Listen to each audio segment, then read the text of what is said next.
ഈശോമിശിഹായ്ക്ക് സ്തുതിയായിരിക്കട്ടെ. പ്രിയമുള്ളവരെ, 2026 ഏപ്രിൽ 3 ദുഃഖ വെള്ളിയാഴ്ച. 2000 വർഷങ്ങൾക്ക് മുമ്പ് ഈശോ കുരിശിൽ തൂങ്ങി മരിച്ചതും നമുക്ക് വേണ്ടി വധിക്കപ്പെട്ടത് ഇതേ ദിവസം തന്നെയാണെന്നാണ് പറയുക. ഒരു ഏപ്രിൽ 3-ാം തീയതി. അനേകം ആയിരക്കണക്കിന് വർഷങ്ങൾക്ക് ശേഷം ഇന്ന് നമ്മൾ എത്തി നിൽക്കുന്നത് അതേ ദിവസത്തിൻ്റെ അനുഭവത്തിലാണ്. പ്രിയമുള്ളവരെ, ഇന്നാണ് ദൈവകരുണയുടെ തിരുനാളിന് ഒരുക്കമായിട്ടുള്ള നൊവേന നമ്മൾ ആരംഭിക്കേണ്ടത്.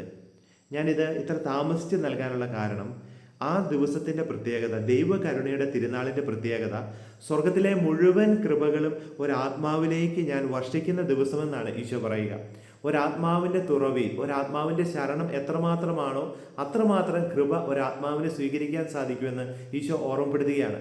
നമ്മളിൽ പലരും ചിന്തിക്കുന്ന ഒരു കാര്യം, ഇത് ഒരു പരിപൂർണ ദണ്ഡവിമോചനം കിട്ടുന്ന ദിവസമല്ലേ എന്നാണ്. എന്നാൽ ദണ്ഡവിമോചനം അന്ന് ലഭിക്കുന്ന കൃപയുമായിട്ട് തുലനം ചെയ്യുമ്പോൾ ഒന്നുമല്ല. കാരണം ഒരു ദണ്ഡവിമോചനം ഒരു പാപത്തിൻ്റെ കടങ്ങളുടെ പരിപൂർണമായിട്ടുള്ള ശുദ്ധീകരണമാണ്, അല്ലെങ്കിൽ വിടുതലാണെങ്കിൽ ഒരു മനുഷ്യ വ്യക്തി പുതുതായിട്ട് മാറ്റപ്പെടുന്ന ദിവസമെന്നാണ് ഈശോ പറയുക. അതുകൊണ്ട് ഈശോ അതിനെ ഒരു പുതിയ മാമുദീസ എന്നാണ് പറയുക. നമുക്ക് മാമുദീസയിലൂടെ കിട്ടിയ പ്രസാദവരത്തിൻ്റെ ഒരു പുനഃസ്ഥാപനം എന്നതുപോലെ നമുക്കതിനെ കാണാനായിട്ട് സാധിക്കും. അതുകൊണ്ട് നമ്മൾ ഒരിക്കലും ആ ദണ്ഡവിമോചനം പോലും തിരുസഭ അനുവദിച്ച് നൽകിയത് ആ ദിവസത്തിൻ്റെ പ്രത്യേകത ഒന്നുകൂടി ശ്രദ്ധിക്കുന്നതിന് വേണ്ടിയിട്ടാണ്. ജോൺ പോൾ പാപ്പ ആ തിരുനാൾ തിരുസഭയിലെ, സാർവത്രിക സഭയിലെ ഒരു തിരുനാളായിട്ട് അത് അംഗീകരിച്ചപ്പോൾ തീർച്ചയായിട്ടും നമ്മൾ മനസ്സിലാക്കേണ്ടത്, ആ തിരുനാൾ ദിനം നമ്മൾക്ക് നമ്മുടെ ജീവിതത്തിൽ കിട്ടുന്ന ഏറ്റവും പൂർണ്ണതയുള്ള ഒരു ദൈവാനുഭവത്തിൻ്റെ ദിവസമാണ്. വളരെ റെയറായിട്ട്, വളരെ അത്യപൂർവമായിട്ട് ലഭിക്കുന്ന ഒരവസരമാണ്. അതുകൊണ്ട് നമുക്ക് ആ അവസരം പാഴാക്കാതിരിക്കാം. അതിനു വേണ്ടിയിട്ടുള്ള ഒരു നല്ല ഒരുക്കത്തിൻ്റെ ദിവസം ആരംഭിക്കുന്ന ദുഃഖവെള്ളിയാഴ്ച തൊട്ട് പുതുഞായർ വരെ, പുതുഞായറിൻ്റെ തലേദിവസത്തെ ശനിയാഴ്ച വരെയുള്ള ദിവസങ്ങളിലാണ് 9 ദിവസത്തെ നൊവേനകളുള്ളത്.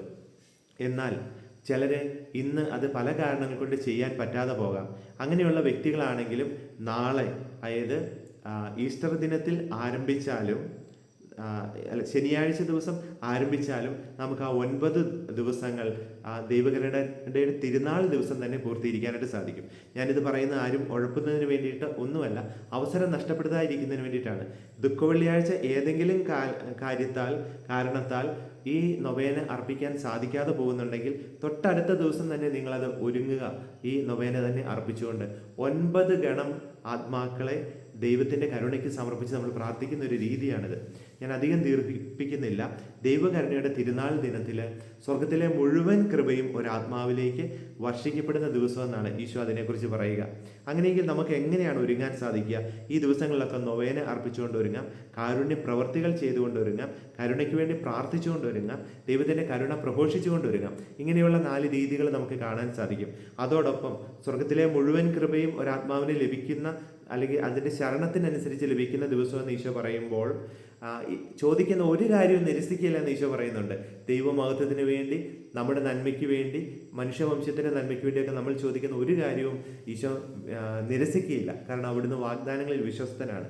ഈ ദിവസങ്ങളിലൊക്കെ നമ്മുടെ കുറവുകൾ നോക്കി നമുക്ക് കൃപ നിറയാനായിട്ടുള്ള അവസരങ്ങൾ നമുക്കതിനുവേണ്ടി ഒരുങ്ങാം. നമുക്കത് എഴുതി വെച്ചൊക്കെ നമുക്ക് ഒരുങ്ങാനായിട്ട് സാധിക്കും. അപ്പോൾ പരമാവധി ഈ 2026 ദൈവകരുണയുടെ തിരുനാൾ അതിൻ്റെ പൂർണ്ണതയിൽ അർപ്പിക്കാനായിട്ടും ആഘോഷിക്കാനായിട്ട് നമ്മൾക്ക് എല്ലാവർക്കും സാധിക്കട്ടെ. നമുക്ക് ഒരുമിച്ച് പ്രാർത്ഥിക്കാം. നമ്മുടെ കർത്താവായ ഈശോമിശിഹായുടെ കൃപയും പിതാവായ ദൈവത്തിൻ്റെ സ്നേഹവും പരിശുദ്ധാത്മാവിൻ്റെ സഹവാസവും നാം എല്ലാവരോടും കൂടെ ഉണ്ടായിരിക്കട്ടെ, ഇപ്പോഴും എപ്പോഴും എന്നേക്കും.